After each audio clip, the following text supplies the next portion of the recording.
You're now watching Qnews, and here are the top stories for this hour. The Egyptian President Abdel Fattah al-Sisi has stated that Egypt is making intensive efforts to enhance security and stability, aiming for a ceasefire in Gaza. This came during his meeting with the Greek president in Athens.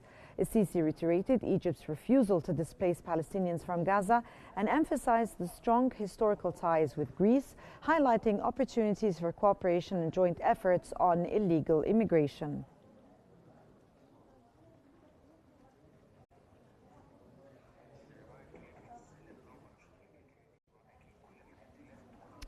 The Indian Armed Forces has announced that they launched a targeted operation against what they described as a terrorist infrastructure in Pakistan proper and in Pakistani-controlled Jammu and Kashmir, ensuring no Pakistani military installations were hit. They specifically targeted 9 sites in Operation Sindoor, executing precise strikes on what they claim were terrorist camps. The Indian Army emphasized that its actions were calculated and not escalatory.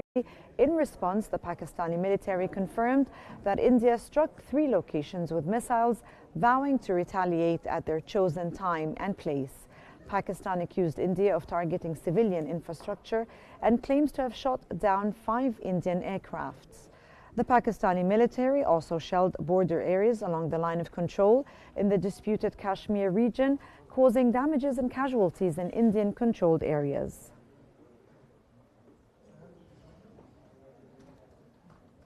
Pakistan's military has announced it would retaliate against India's cross-border strikes that resulted in the deaths of at least 26 civilians, choosing the time, place, and means for their response. Pakistan's military spokesman condemned India's actions as unprovoked and blatant aggression.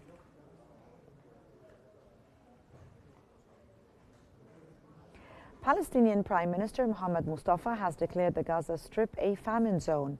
In a press conference on Gaza's worsening humanitarian crisis, Mustafa urged the UN to treat Gaza as a famine zone and activate its mechanisms. He called for the implementation of the UN resolutions banning the use of starvation as a weapon of war and for urgent action from all UN member states to address the crisis. Mustafa vowed that the government would continue its efforts to combat aggression and famine while working with the international community to save lives and aid recovery.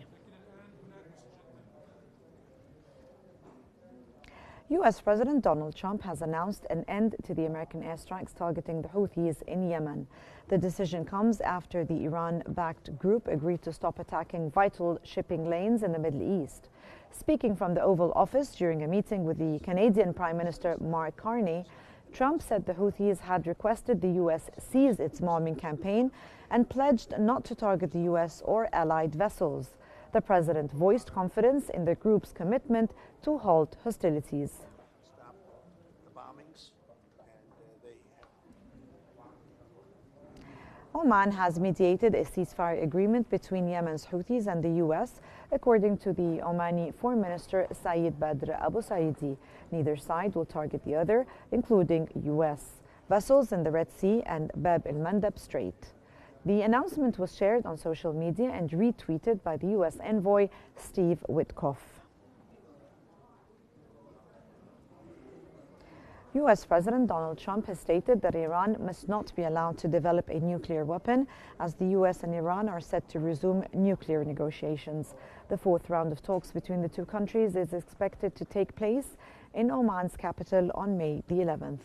The negotiations had initially been scheduled for May the 3rd in Rome, but were postponed due to logistical reasons, according to mediators in Oman. Trump, who withdrew the U.S. from the 2015 nuclear deal, has repeatedly threatened military action against Iran if a deal is not reached. The resumption of talks comes as both sides seek to resolve the long-standing nuclear dispute. They have everything you need. The people are incredible. They have vast amounts of oil. The Kremlin has accused Ukraine of terrorist attacks after Russian air defenses shot down 14 drones over Moscow just days before the 80th anniversary of the Soviet victory over the Nazi Germany. Kremlin spokesman Dmitry Peskov said Russia is taking all necessary measures to ensure the commemoration proceeds safely. He reiterated that a Russian proposed three-day ceasefire remains in effect, but warned Moscow would retaliate if attacked. Ukraine has rejected the proposal, with President Zelensky instead backing a longer U.S.-backed ceasefire.